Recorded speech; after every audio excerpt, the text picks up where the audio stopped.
بسم الله الرحمن الرحيم ويقولون أئنا لتاركوا آلهتنا لشاعر مجنون بل جاء بالحق وصدق المرسلين إنكم لذائق العذاب الأليم وما تجزون إلا ما كنتم تعملون إلا عباد الله المخلصين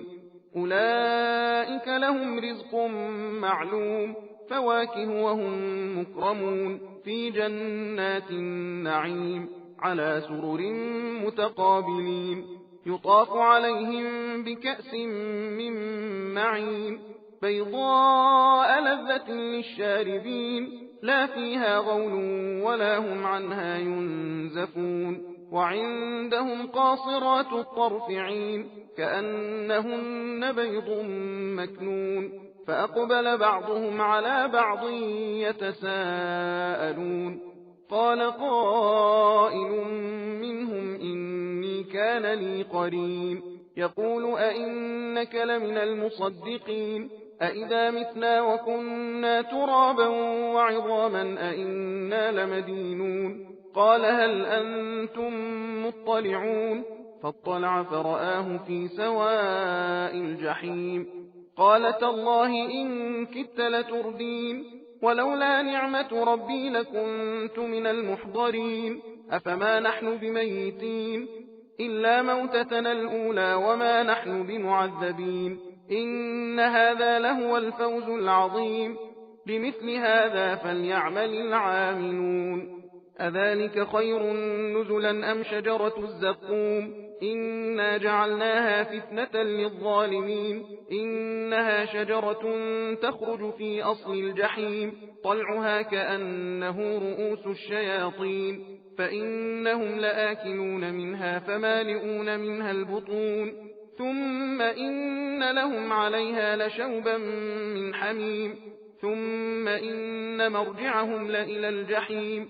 إنهم ألفوا آباءهم ضالين فهم على آثارهم يهرعون ولقد ضل قبلهم أكثر الأولين ولقد أرسلنا فيهم